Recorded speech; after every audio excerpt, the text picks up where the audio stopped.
नमस्कार दोस्तों, द्रोणाचार्य एकेडमी की करंट अफेयर्स टुडे क्लास में आप सभी का स्वागत है। दोस्तों, आज 15 जुलाई 2020 है और आज के इस करंट अफेयर्स टुडे क्लास में हम 14 जुलाई और 15 जुलाई के कुछ इंपॉर्टेंट करंट अफेयर्स के बारे में डिस्कस करेंगे। तो चलिए स्टार्ट करते हैं आज की क्लास। दोस्तों, पहला करंट अफेयर है, which company has become the second largest source of FDI for the United kingdom. United kingdom के लिए वो कौन सी, यहाँ एक्चुअली कंपनी लिखा हुआ है, दैट इज़ अ रॉन्ग। यहाँ कंपनी नहीं आएगा, यहाँ पर कंट्री आएगा। ओके, तो याद, ये थोड़ा सा मिसप्रिंट हो गया है यहाँ। So which country has become the second largest source of FDI for the United kingdom.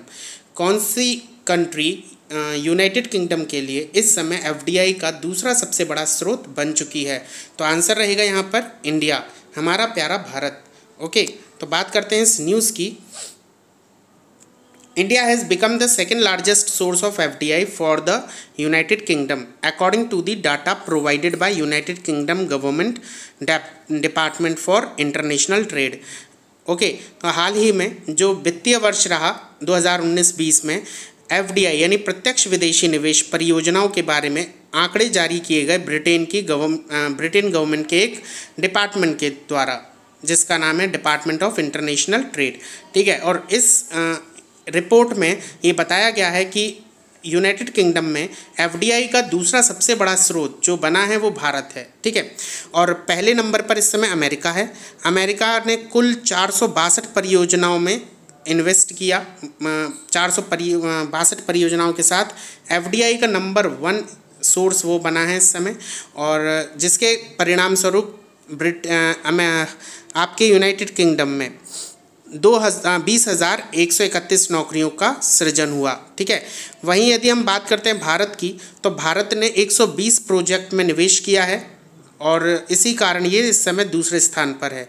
ठीक है, और 120 परियोजनाओं के कारण वहाँ पर लगभग 5,000 प्लस नौकरियों का सृजन होगा। साथ ही 2018-19 में ब्रिटेन में भारत ने 106 परियोजनाओं में निवेश किया था और उस कारण से वो उस समय तीसरे स्थान पर था। ठीक है, 2019-20 में जर्मनी, फ्रांस, चीन और हांगकांग क्रमशः यूनाइटेड किंगडम के लिए तीसरे, चौथे, पाँचवें, छठवें बड़े स्रोत बन चुके हैं।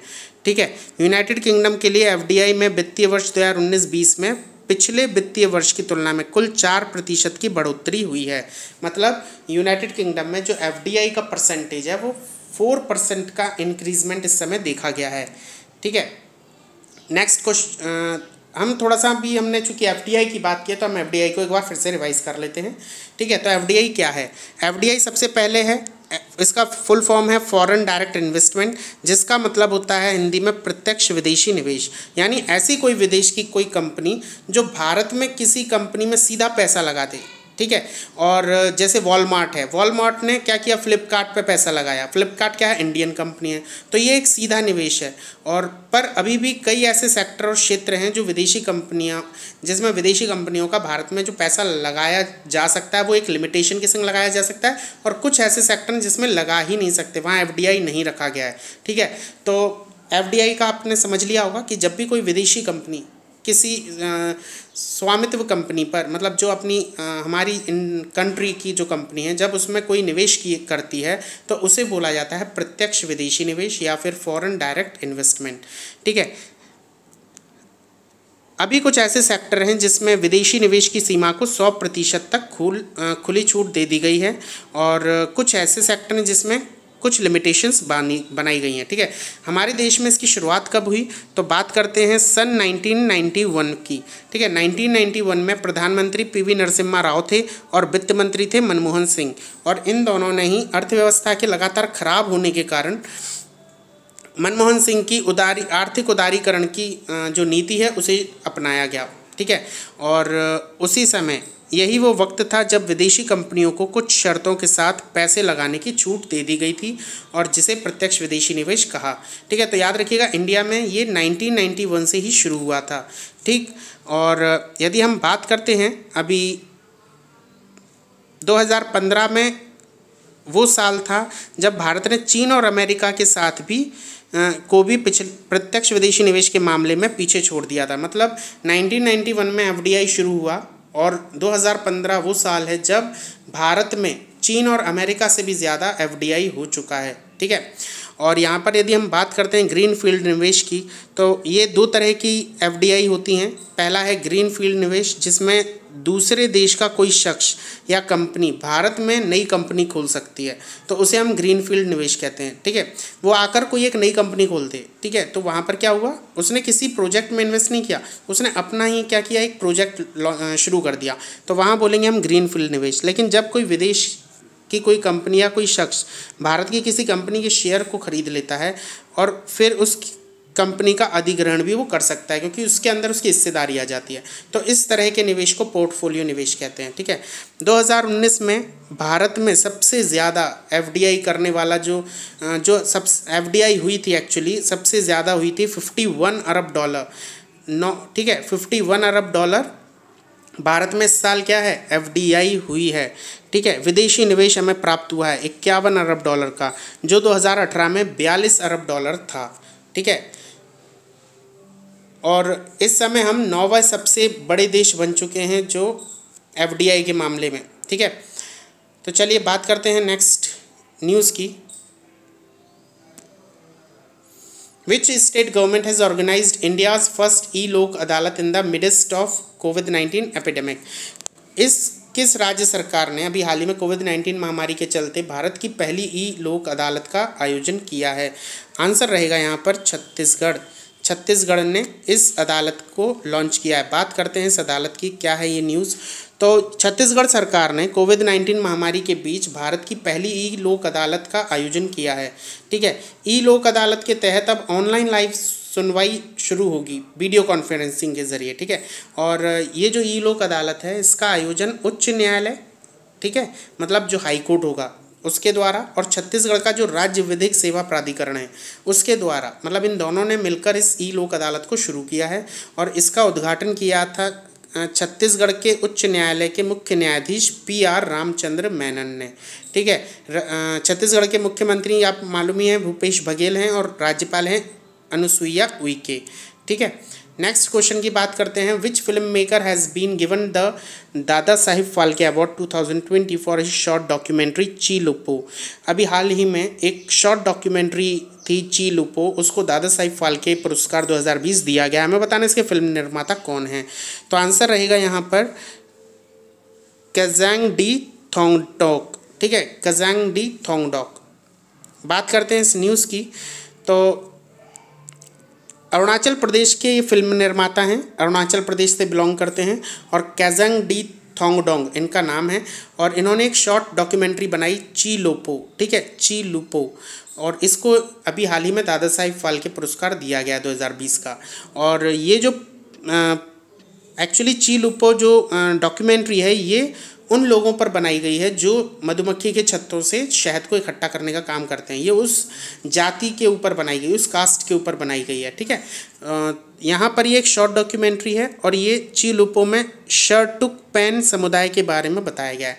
शर्टुकपेन समुदाय कौन सा समुदाय है? जो शहद की शिकार की परंपरा से को मानता है। ठीक है, इसमें ची का अर्थ शहद होता है और लिपू का अर्थ होता है शिकारी।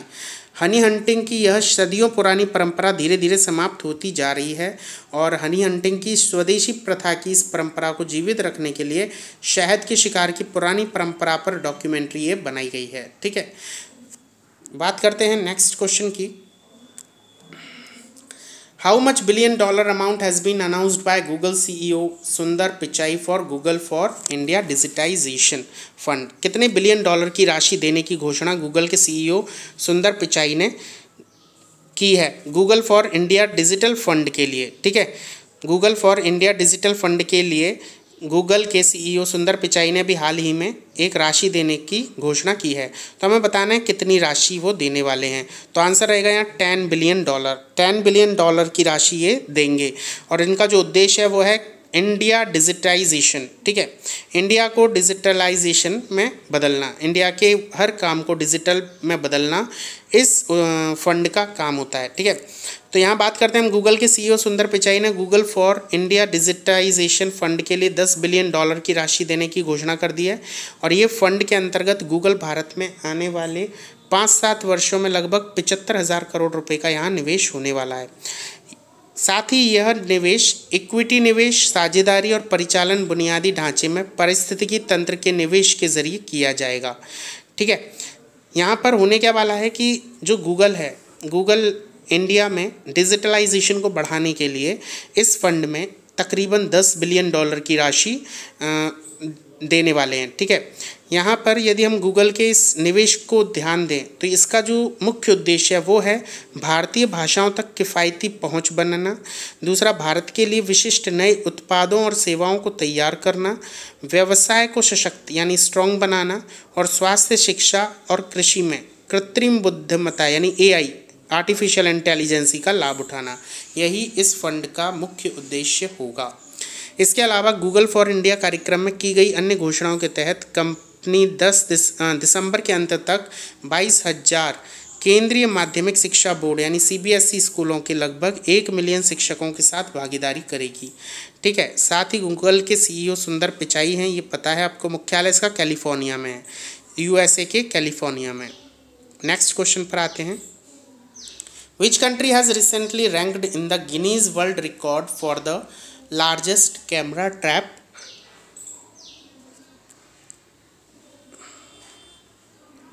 वाइल्ड लाइफ सर्वे, ठीक है। क्वेश्चन ये है कि हाल ही में किस देश ने सबसे बड़े कैमरा ट्रैप वन्य जीव सर्वेक्षण हेतु गिनीज बुक रिकॉर्ड में स्थान हासिल किया है? तो आंसर रहेगा यहाँ पर भारत। अभी हाल ही में यदि हम न्यूज़ की बात करते हैं तो भारत ने क्या किया एक्चुअली ऐसा, तो ऑल इंडिया टाइगर एस्टिमेशन, ये एक संस्था है, ऑल इंडिया टाइगर एस्टिमेशन 2018 के चौथे संस्करण को, मतलब ये क्या करती है, एक रिपोर्ट जारी करती है, ठीक है। और उसमें क्या बताया उन्होंने कि जो चौथा संस्करण है उसमें कैमरे में दुनिया का सबसे बड़ा जीव सर्वेक्षण होने के लिए गिनीज वर्ल्ड रिकॉर्ड को में इसको शामिल किया गया है। मतलब 2018 में जब ये मॉनिटरिंग की गई थी तो इसमें कैमरे का यूज़ किया गया था, ठीक है। और इस कैमरे से जो शूटिंग की गई या जो सर्वेक्षण किया गया वो अभी तक विश्व में सबसे बड़ा सर्वेक्षण माना जा रहा है, ठीक है। और राष्ट्रीय बाघ संरक्षण प्राधिकरण द्वारा भारतीय वन्य जीव संस्थान के तकनीकी सहयोग से 2006 से प्रत्येक साल 4 सालों में अखिल भारतीय बाघ आकलन किया जाता है, ठीक है। यहाँ पर हुआ क्या है कि 2006 से चूँकि तकनीकी सहयोग मिलने लगा है, टेक्निकल, पहले क्या होता था मैन्युअली जाकर वो काउंट करते थे, ठीक है। अब क्या है टेक्निकली, मतलब कैमरे की मदद से वो क्या करने लगे हैं, मॉनिटरिंग करने लगे हैं। तो 2006 से प्रत्येक 4 सालों में क्या होने लगा है, इनका सेंसस यानी ऑल इंडिया टाइगर एस्टिमेशन निकाला जाता है, ठीक है। यहाँ पर इंडिया की 2018 का जो सेंसस था उसे गिनीज वर्ल्ड रिकॉर्ड में रिकॉर्ड कर लिया गया है as a survey using camera trapping, ठीक है। और यहाँ पर जो एस्टिमेशन लगाया गया है वो ये लगाया गया है कि कंट्री में लगभग 2,967 यानी 2,967 टाइगर्स इस समय हैं, ठीक है, 2018 में। और 75% ऑफ वर्ल्ड्स टोटल टाइगर, जो कि पूरे विश्व में जो टाइगर्स की जनसंख्या है ना, उनकी जनसंख्या का 75% इस समय भारत में है, ठीक है। ये जो कैमरा लगाया गया था ये 1,21,337 वर्ग किलोमीटर में लगाया गया था, ठीक। साथ ही यहाँ पर 26,000 लगभग कैमरा ट्रैप और द्वारा वन्य जीवों की कुल 34,858,623 तस्वीरें निकाली गई हैं, ठीक है। वहीं इसमें से 76,000 लगभग बाघ की हैं और 51,000 लगभग तेंदुए की हैं और बाकी अन्य मूल दूसरे प्राणियों की हैं। तो सर्वेक्षण के अनुसार दुनिया में बाघों की कुल आबादी का 75% यानी कि 2,967 जो आबादी है बाघों की वो भारत में मानी जाती है। नेक्स्ट क्वेश्चन पर देखते हैं। Indian railway first transported dry chilli from Guntur to Bangladesh in which state? हाल ही में किस स्टेट ने, भारतीय रेलवे ने पहली बार किस राज्य के गुंटूर से बांग्लादेश को सूखी मिर्ची का परिवहन किया है? मतलब ऐसा पहली बार हुआ है कि ये भारतीय रेलवे की मदद से इस तरह का कोई मटेरियल बांग्लादेश पहुंचाया जा रहा है, ठीक है, सूखी मिर्ची जिसमें। तो हमें बताना है कौन सा राज्य से ही पहुंचा है। तो गुंटूर, ये जो गुंटूर है ये कहाँ पे है? आंध्र प्रदेश में, ठीक है। बात करते हैं, भारतीय रेलवे ने पहली बार देश की सीमा से परे बांग्लादेश के बेनापोल के लिए आंध्र प्रदेश के गुंटूर जिले से रेड्डीपलेम से सूखी मिर्ची की एक विशेष मालगाड़ी से ढुलाई की।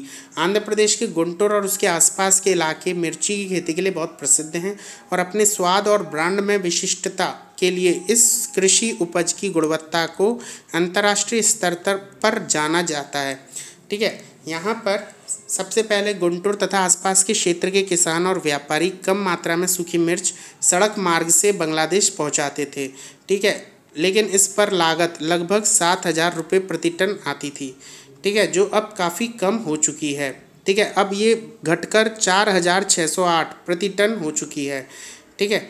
तो इस समय जो भेजी गई हैं लगभग वो भेजी गई हैं 384 टन ड्राइड चिलीज़ भेजी गई हैं, ठीक है। नेक्स्ट क्वेश्चन पर आते हैं। Who has been appointed by the board of control for cricket in India BCCI as its interim chief executive officer? किसे भारतीय क्रिकेट कंट्रोल बोर्ड द्वारा अपने अंतरिम मुख्य कार्यकारी अधिकारी के रूप में नियुक्त किया गया है? दोस्तों यहाँ पर जो आंसर होगा वो आपको पहचानना है। तो यहाँ आंसर रहेगा आपका हेमांग अमीन को, ठीक है। बाकी यहाँ पर आपको ये 3 ऑप्शंस दिख रहे होंगे, सिजो कुरुविला, जॉर्ज, इंजेति श्रीनिवास, जयंत कृष्णा। इसको हम कई बार पढ़ चुके हैं, तो ये आपका होमवर्क रहेगा, आपको बताना है ये तीनों किस जगह पर अपॉइंट किए गए हैं अभी हाल ही में, ठीक है। नेक्स्ट को इस न्यूज़ के बारे में बात करते हैं, इस क्वेश्चन की। तो हेमंग अमीन को अभी हाल ही में अपॉइंट किया गया है as a chief executive officer of BCCI interim, ठीक है, अंतरिम है।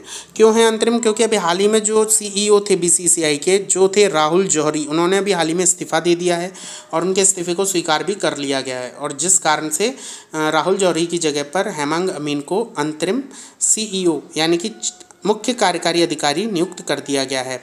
यदि हम BCCI की बात करते हैं तो BCCI में फाउंडेशन इसका हुआ 1928 में, हेडक्वार्टर है वानखेड़े स्टेडियम मुंबई में, प्रेसिडेंट हैं इसके सौरव गांगुली, वाइस प्रेसिडेंट है महिम वर्मा, सेक्रेटरी हैं जय सिंह। वहीं यदि हम बात करते हैं इंडियन मेंस टीम की जो कोच हैं वो हैं रवि शास्त्री, और वुमेन टीम की कोच हैं WV रमन, ठीक।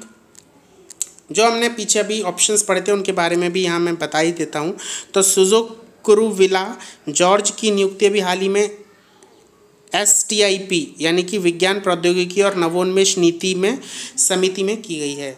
साथ ही UKIBC यानी UK इंडिया बिजनेस काउंसिल ने जयंत कृष्णा को ग्रुप का मुख्य कार्यकारी अधिकारी CEO बनाया है, और इंजेति श्रीनिवास एक IAS हैं और इनको अभी हाल ही में IFSCA यानी अंतर्राष्ट्रीय वित्तीय सेवा केंद्र प्राधिकरण का पहला चेयरमैन बनाया गया है। क्योंकि IFSCA का जो मतलब इसको अभी हाल ही में गठित किया गया था, और इसे गठित किया गया था अप्रैल 2020 में, ठीक है। और तब इनका कोई चेयरमैन नहीं था, लेकिन अभी हाल ही में इसके पहले चेयरमैन के तौर पे इंजेति श्रीनिवास को नियुक्त कर दिया गया है। नेक्स्ट क्वेश्चन पर आते हैं। Which IIT has developed an ultraviolet sanitising device called smartphone operated handy ultraviolet disinfection helper? कौन सी IIT ने smartphone operated handy ultraviolet कीटाणु शोधन हेल्पर, जिसका नाम है शुद्ध, ठीक है, ये शुद्ध नाम है इसका, शुद्ध को विकसित किया है, ठीक है। हमें बताना ही कौन है, तो आंसर रहेगा यहाँ IIT कानपुर ने। IIT कानपुर ने भी हाल ही में इस डिवाइस को लॉन्च किया है। एक्चुअली ये स्मार्टफोन ऑपरेटेड डिवाइस होगा, और इसका जो फुल फॉर्म भी रखा गया है वो यही रखा गया है, smartphone operated handy ultraviolet disinfection helper, ठीक है। साथ ही इसे किसने डेवलप किया है? IIT कानपुर। अभी मैंने पिछली एक वीडियो में आपको IIT की सभी डिटेल्स दी थी, तो वो आपका वीडियो देखना होगा, ठीक है, क्योंकि उसमें IIT के अभी तक जितने भी डेवलपमेंट हुए हैं, जो भी उन्होंने डेवलप किया है कोरोना पीरियड में, वो सभी उस जगह पर आपको मिलते हैं, ठीक है। Next question. Who has been selected for the Von Karman Award 2020 for the International Academy of Astronautics IAA? ठीक है, हमको ये बताना है इस क्वेश्चन में कि किसे इंटरनेशनल एकेडमी ऑफ एस्ट्रोनॉटिक्स का वॉन कर्मन पुरस्कार दिया गया है। ठीक है, वॉन कर्मन पुरस्कार किसे दिया गया है? तो आंसर रहेगा, चूँकि आपने फ़ोटो यहाँ देख रहे होंगे, इनका नाम है के शिवान, जो अभी वर्तमान में इसरो के चेयरमैन हैं। इनको ये पुरस्कार दिया गया है। बात कर लेते हैं न्यूज़ की, तो इसरो के प्रमुख कैलाश वडिवू शिवन को इंटरनेशनल एकेडमी ऑफ एस्ट्रोनॉटिक्स के वॉन कर्मन पुरस्कार से सम्मानित किया गया है। और ये जो वॉन कर्मन पुरस्कार है, ये IAA का सर्वोच्च सम्मान माना जाता है। शिवन को मार्च 2021 में पेरिस, फ्रांस में इस पुरस्कार से सम्मानित किया गया है। और प्रोफेसर उडुपी रामचंद्र राव इसके पहले प्राप्त करने वाले भारतीय थे। ठीक है, इस पुरस्कार को अभी तक 3 ही लोगों ने प्राप्त किया है, जिसमें से के शिवन तीसरे हैं। पहले हैं प्रोफेसर उडुपी रामचंद्र राव और दूसरे हैं डॉक्टर कृष्णा स्वामी कस्तूरी रंगन, जिन्होंने 2007 में, मतलब पहला 2005 में मिला था, फिर 2007 में मिला था, अब 2020 में मिला है।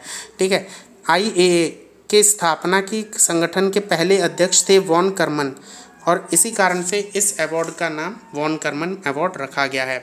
ठीक है, इसकी शुरुआत जो हुई थी वो 1982 से की गई थी और ये अकादमी का प्रमुख पुरस्कार माना जाता है। यदि हम बात करते हैं, एक और इम्पॉर्टेंट न्यूज़ ये है कि राजीव वर्षे, इनका नाम आपने सुना होगा न्यूज़ में, इनको 28th GD Birla award for scientific research दिया गया है। GD Birla award scientific research के लिए दिया जाता है। विज्ञान के क्षेत्र में आपने जो रिसर्च की है उसके लिए ये पुरस्कार आपको मिलता है। नेक्स्ट क्वेश्चन है, Iran has announced which country to be excluded from the Chabahar project? Iran ने किस देश को चाबहार प्रोजेक्ट से बाहर करने की घोषणा की है? आंसर रहेगा यहाँ इंडिया। इंडिया को अभी हाल ही में ईरान ने देश चाबहार परियोजना से बाहर कर दिया है। अब बात करते हैं इस न्यूज़ की, हुआ क्या है एक्चुअली। तो या देखिए, ईरान ने भारत को चाबहार बंदरगाह से जहेदान और अफगानिस्तान की सीमा के साथ लगने वाली रेलवे लाइन चाबहार रेल परियोजना से बाहर करने की घोषणा की है। ठीक है, और इसको हटाने का फैसला पैसा देने और परियोजना को शुरू करने में हो रही देरी को बताया गया है। ठीक है, क्योंकि यहाँ पर क्या होने वाला था कि जो रेलवे लाइन थी और इस पोर्ट को विकसित करने का जो दारोमदार था, जो पूरी रिस्पॉन्सिबिलिटी थी, वो भारत ने अपने ऊपर ले ली थी। लेकिन चूँकि वो वहाँ पर कोई काम हो नहीं रहा था, सारे काम लेट हो रहे थे, तो उसी देरी को देखते हुए ईरान ने भारत को यहाँ से अलग हटा दिया है।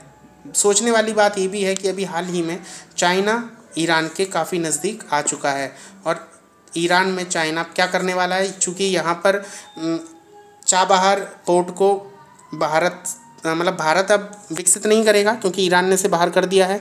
तो अब ये इसे विकसित कौन करेगा? ईरान के पास इतना पैसा तो है नहीं, तो अब यहाँ पर विकसित करने के लिए चाइना आ सकता है। ठीक है, तो अब कई सोर्सेज से ये पता चल रहा है कि चाइना ईरान में बहुत बड़ा अमाउंट का इन्वेस्टमेंट करने वाला है, जिसके बाद हो सकता है ईरान चाइना की भाषा बोले, ईरान चाइना का एक गुलाम देश बन जाए। ठीक है, तो इस फैसले के बाद अब ईरान इस रेलवे लाइन परियोजना पर भारत की सहायता के बिना काम शुरू करेगा, और जिसके लिए ईरानी राष्ट्रीय विकास निधि से लगभग $400 मिलियन धन को जारी किया जाएगा। ठीक है, इस बंदरगाह की बात करते हैं तो ये 2016 में चाबहार बंदरगाह से जहेदान तक रेलवे लाइन का निर्माण करने का एक समझौता तैयार किया गया था। भारत को ईरान, अफगानिस्तान और भारत के बीच जो त्रिपक्षीय समझौते के तहत आवागमन और परिवहन गलियारे के एक हिस्से के रूप में चाबहार जहेदान रेलवे लाइन के निर्माण के लिए ज़रूरी सेवा मुहैया कराने वाला था। समझौते के अंतर्गत भारतीय रेलवे कंस्ट्रक्शन लिमिटेड ने इस परियोजना की सारी सेवाएं, अधिरचना कार्य, वित्तरोपण प्रदान करने का वादा किया था। बात करते हैं चाबहार की, तो इसकी लोकेशन कहाँ मिलेगी? तो देखिए ज़रा लोकेशन कहाँ है। यदि आप इसमें देख सकते हैं, ये रहा चाबहार, ये ईरान है, यहाँ इंडिया है, ये चाबहार, ये पाकिस्तान, ये अफ़गानिस्तान, ये है ग्वादर। ठीक है, अब बात करते हैं इस पोर्ट की। तो ये जो पोर्ट है, इस पोर्ट से हम क्या कर सकते हैं, चूँकि यदि हमें मान लीजिए अफ़गानिस्तान जाना है, सेंट्रल एशिया में जाना है, तो हमें मोस्टली चाइना से होकर जाना पड़ेगा। ठीक है, तो चाइना से होकर जाएंगे तो हमें मालूम है चाइना से हमारे रिलेशन कैसे हैं इस समय। तो हमें क्या है, एक नया बाईपास स्टेप लेना पड़ता। तो यहाँ पर ये स्टेप लिया गया कि चाबहार पोर्ट को भारत विकसित करेगा ईरान में, और बाद में फिर यहाँ पर अपने सभी शिप्स को यहाँ भेजेगा, और इस तरीके से हमें पाकिस्तान के पास जाने की ज़रूरत ही नहीं है, पाकिस्तान को हम बाईपास करते हुए सेंट्रल एशिया पहुँच सकते हैं। तो इसलिए चाबहार परियोजना बहुत इम्पोर्टेंट थी। ठीक है, अब भारतीय रेलवे कंस्ट्रक्शन कंपनी है इरकॉन, ठीक है, ये यहाँ पर रेलवे की व्यवस्था करने वाली थी। ठीक है, लेकिन अभी चूंकि ये सब कैंसिल हो गया है, तो अब देखते हैं नेक्स्ट निर्णय इस केस में कब आता है। बात करते हैं नेक्स्ट क्वेश्चन की। So Madhya Pradesh, actually this is a news, Madhya Pradesh government will launch Roko Toko campaign in the state. Madhya Pradesh सरकार ने राज्य में रोको टोको अभियान को शुरू करने का फैसला ले लिया है। ये जो फैसला है ये लिया गया है, जो वर्तमान की स्थिति है इस समय मध्य प्रदेश में लगातार कोरोना के मरीज़ों की बढ़ोतरी हो रही है, और इस बढ़ोतरी को रोकने के लिए मध्य प्रदेश सरकार का ये एक अभियान होगा जिसे रोको टोको नाम दिया गया है। इस अभियान के अंतर्गत उन लोगों को लक्षित किया जाएगा जो बिना फेस मास्क के बाहर निकलते हैं। इस तरह राज्य सरकार उन लोगों को मास्क बांटेगी जो सार्वजनिक रूप से मास्क नहीं लगाते, क्योंकि राज्य में सभी सार्वजनिक स्थानों पर मास्क पहनना अनिवार्य है। बात करते हैं इस स्कीम की। तो ये क्या है, एक्चुअली क्या पहल है? तो इसमें होगा क्या कि जो शिवराज सिंह चौहान हैं इस समय वर्तमान सीएम, ठीक है, ये क्या करेंगे, इन्होंने ऑर्डर दिया किसको, कलेक्टर को। अब कलेक्टर क्या करेगा, ये कुछ ऑर्गेनाइजेशंस को सिलेक्ट करेगा। अब इन ऑर्गेनाइजेशंस का काम होगा मास्क प्रोवाइड कराना। ठीक है, अब ये जो ऑर्गेनाइजेशन है ये क्या करेगी, ये इसके अंदर एक जीवन शक्ति योजना, जो पहले हमने पढ़ा था जीवन शक्ति योजना के बारे में, तो जीवन शक्ति योजना ने क्या किया, जीवन शक्ति योजना के अंतर्गत महिलाओं को ये काम दिया गया कि वो मास्क बनाएंगी। ठीक है, और उस मास्क को ये क्या करेंगे, खरीदेंगे। ठीक, उस मास्क को ये खरीदेंगे, और बाद में फिर क्या होगा, इसी मास्क को फिर इन लोगों को जो बाहर घूमते हुए मिलेंगे उन लोगों को बेच दिया जाएगा पब्लिक प्लेस पर।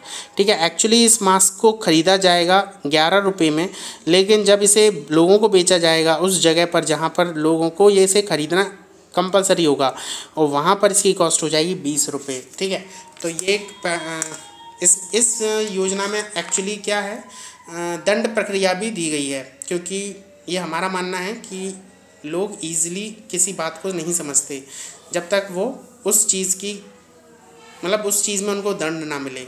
तो यहाँ पर ये एक तरह से दंड प्रक्रिया भी है कि यदि यदि बाहर बिना मास्क के मिलते हैं तो आपको एक मास्क खरीदना पड़ेगा जिसकी कॉस्ट होगी 20 रुपये। ठीक है, नेक्स्ट क्वेश्चन पर आते हैं। Padma Shri award honoured journalist Nagindas Sanghvi has passed away.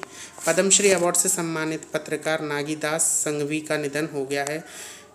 ये एक राजनीतिक विश्लेषक थे, लेखक थे, गुजराती पत्रकार थे। इनको पद्मश्री 2019 में ही दिया गया था। ठीक है, इनको पद्मश्री 2019 में दिया गया था। इन्होंने महात्मा गांधी, गुजरात और अन्य विषयों पर कई सारी पुस्तकें लिखी हैं। ठीक है, बात करते हैं नेक्स्ट क्वेश्चन की। तो Asia cup tournament postpone until June 2021। Asia cup tournament को जून 2021 तक स्थगित कर दिया गया है। कारण आप सभी को पता है, चूँकि कोरोना महामारी के मद्देनज़र एशिया कप क्रिकेट टूर्नामेंट को जून 2021 तक स्थगित कर दिया गया है। इस टूर्नामेंट को पहले सितंबर 2020 में आयोजित किया जाना था, और इसकी जो मेज़बानी है इस बार वो पाकिस्तान करने वाला था, लेकिन कोरोना वायरस महामारी के और सुरक्षा कारणों से टूर्नामेंट को बाद में श्रीलंका में आयोजित करने का फैसला ले लिया गया है। अब श्रीलंका इस महामारी से सबसे कम प्रभावित है, इसलिए इस निर्णय को लिया गया है। अब श्रीलंका 2021 में एशिया कप की मेज़बानी करेगा, वहीं पाकिस्तान 2022 में इस कप की मेज़बानी करेगा। Next question news is Lee Hsien Loong once again became prime minister of Singapore. Lee Hsien Loong को एक बार फिर से सिंगापुर का प्रधानमंत्री बना दिया गया है। ठीक है, और उन्होंने ये जीत हासिल की है। आम चुनावों में जीत हासिल करने के बाद ली सियन लूंग भारत के फिर से प्रधानमंत्री बन चुके हैं, और ये अकेले ऐसे प्रधानमंत्री हैं जो सिंगापुर के प्रधानमंत्री के रूप में जिन्होंने चौथा कार्यकाल जीता है। ठीक है, next question. Chhattisgarh honoured with elite excellence award 2020। Chhattisgarh को अभी हाल ही में एलाइट एक्सीलेंस अवार्ड से सम्मानित किया गया है, और ये जो अवार्ड है ये दिया जाता है महत्वाकांक्षी महत्वाकांक्षी सुराजी गांव योजना और अन्य प्रमुख योजनाओं की निगरानी के लिए बनाई गई मुख्यमंत्री दर्पण वेबसाइट और मोबाइल ऐप को राष्ट्रीय स्तर पर 2020 में सम्मानित किया गया है। ठीक है, तो छत्तीसगढ़ ने क्या किया था, एक ऐप और एक पोर्टल को लॉन्च किया था जिसका नाम था दर्पण पोर्टल और मोबाइल ऐप। ठीक है, और इसका जो मुख्य काम था वो था गांव योजनाओं पर और अन्य प्रमुख योजनाओं की निगरानी करना। ठीक है, और इसी ऐप के लिए एलाइट एक्सीलेंस अवार्ड छत्तीसगढ़ को दिया गया है। बात करते हैं न्यूज़ की, तो वेबसाइट और मोबाइल ऐप का उद्देश्य सीधे मुख्यमंत्री सचिवालय से छत्तीसगढ़ सरकार की प्रमुख योजनाओं की निगरानी करना और आम नागरिकों को वास्तविक समय पर जानकारी प्रदान करना है। वहीं इस मुख्यमंत्री दर्पण पोर्टल और मोबाइल ऐप से आम नागरिकों को समय पर जानकारी उपलब्ध कराई जाएगी। साथ ही पोर्टल द्वारा समस्याओं का समाधान भी किया जाएगा। और ये जो पोर्टल है और मोबाइल ऐप की सबसे बड़ी विशेषता ये कागज़ रहित है। टोटल क्या है, डिजिटल है ये।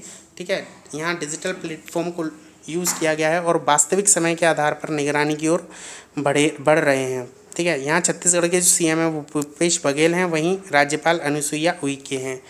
ठीक है दोस्तों, तो यहाँ पर आपके करंट अफेयर्स ख़त्म होते हैं।